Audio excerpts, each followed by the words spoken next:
शिक्षा विभाग की तरफ से अब टीचरों की कमी पूरी करने का जो तरीका खोज लिया गया और अब रिटायर्ड जो टीचर हैं उनको बच्चों के लिए भर्ती किया जाएगा। शिक्षा विभाग द्वारा एक अच्छी पहल शुरू की जा रही है जिसमें पूरे ज़िले में लगभग 150 ऐसे टीचर हैं जिनको स्कूल में लगाया जाएगा और बच्चों की पढ़ाई बाधित न हो उसको सुचारू रूप से चलाने के लिए यह योजना बनाई गई है। हमारे साथ हैं जो जिला शिक्षा अधिकारी हैं राजपाल जी, उनसे जानते हैं कि पूरी तरह से जो ये योजना किस प्रकार से लागू होगी। जी सर, क्या कहेंगे? ये जो टीचर रखे जा रहे हैं एक अच्छी पहल है, कैसे इसकी भर्ती होगी?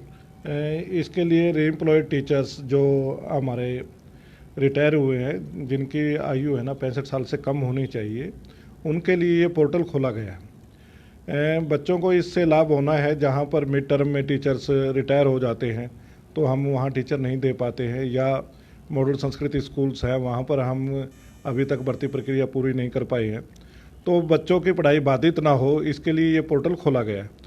बच्चों को इससे लाभ ये होना है कि एक तो उनको टीचर मिल जाएगा और दूसरा अनुभवी टीचर मिलेगा जो अपने एक सेवा काल पूरा करने के बाद रिटायर हुए हैं, तो वो सभी उससे हमारे शिक्षा का स्तर जो है बच्चों का सुधरेगा और जो बोर्ड की परीक्षाएं हैं उनमें भी हमें लाभ मिलेगा।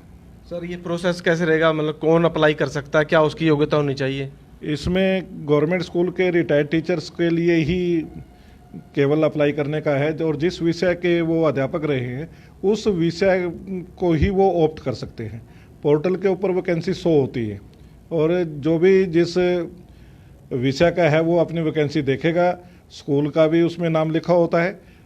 कोई यदि फॉर एग्जांपल करनाल के अंदर नहीं और कोई दूर नहीं जाना चाहता है तो वो ना भी कर सकता है कि मैं वहाँ पर ज्वाइन नहीं करूँगा।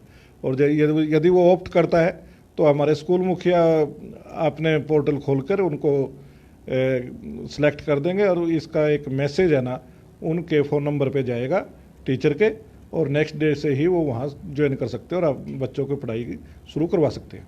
सर, इसमें पोर्टल कब से शुरू किया जा चुका और कितने टीचर रखने की योजना है? पोर्टल लगभग 15 दिन पहले हम शुरू कर चुके हैं। प्रोसेस जारी है। अभी ऐसा कोई कंपाइल नहीं हुआ है हमारे पास कि कितने टीचर्स हमने अभी तक रख दिए हैं, परंतु इस महीने के शुरुआत नेक्स्ट मंथ के शुरुआत तक हमारे पास पूरा फिगर आ जाएगा। और मेरा अपना मानना ये है कि लगभग 150 टीचर के करीब की हमें आवश्यकता पड़ेगी।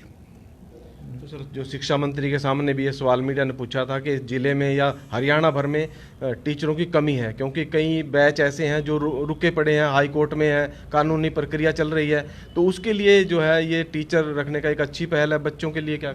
मैं कहूँगा कि ये बहुत ही सराहनीय पहल है। कोर्ट के केसेस के कारण या अन्य कोई दिक्कत आती है जिस वजह से बच्चों को टीचर नहीं मिल पाता है, तो उसकी कमी पूरा करने के लिए इससे अच्छी पहल नहीं हो सकती है। और इसमें कोई कोर्ट केस का या किसी अन्य का भी कोई मैटर नहीं बनता है। तो सर, एक और सवाल है कि जो स्कूलों में मिड डे मील दिया जाता है तो उसके लिए अब क्या प्रोसेस चल रहा है? बीच में पहले बंद था और फिर पका करके खाना बना कर दिया जाता, फिर उसके बाद सूखा चल रहा था, तो ये प्रोसेस अब कैसे? अभी तक जो विभाग के निर्देश है सूखा राशन ही वितरित किया जाना है, वही बच्चों को दिया जा रहा है और जो कुकिंग कॉस्ट है वो बच्चों के खातों में ट्रांसफ़र की जा रही है। तो दूसरा जो बच्चों का जो कोरोना काल है, अब पूरी तरह से क्लासें कब से शुरू हो चुकी? अभी तक हम जो कोविड प्रोटोकॉल है उसके तहत 50% बच्चों को ही बुला रहे हैं स्कूल में।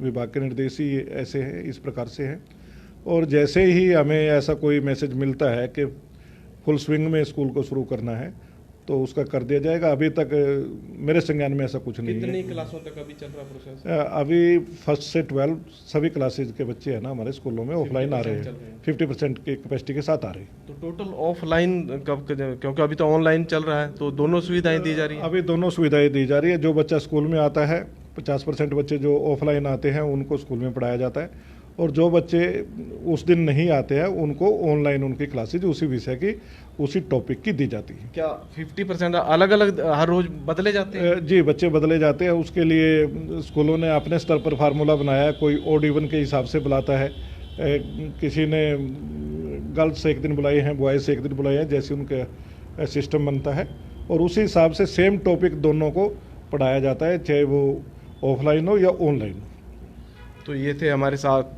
जिला शिक्षा अधिकारी राजपाल जी, उनका कहना है कि जो टीचर अब स्कूलों में रखे जाएंगे उससे बच्चों की जो पढ़ाई बाधित होती है वो पूरी की जाएगी। बच्चों के लिए जो दिक्कत आती थी कि टीचर स्कूल में नहीं है, तो वो पूरा किया जाएगा। और ये योजना जो है शुरू हो चुकी है, पोर्टल खुल चुका है। अगर कोई भी टीचर सरकारी नौकरी से रिटायर है तो वो अप्लाई कर सकता है, जिस भी सब्जेक्ट का वो स्पेशलिस्ट हो उसके तहत वो अपनी अप्लाई करेगा और उसके बाद उसकी सिलेक्शन की जाएगी। और ज़िले में कहीं भी जो स्कूल में बच्चों को पढ़ाने के लिए टीचरों की कमी है वो उन टीचरों द्वारा भर्ती करके पूरा कर लिया जाएगा। फिलहाल इससे लगता है कि सरकार की अच्छी योजना है और बच्चों की पढ़ाई रूटीन में चल सके, इसके लिए 1 साल का एग्रीमेंट होगा और उसके जो भी मानदेय है सरकार की तरफ से रखा है उसको तनख्वाह बाकायदा दी जाएगी। मैं हूं करनाल से केसी आर्या, पंजाब केसरी टीवी।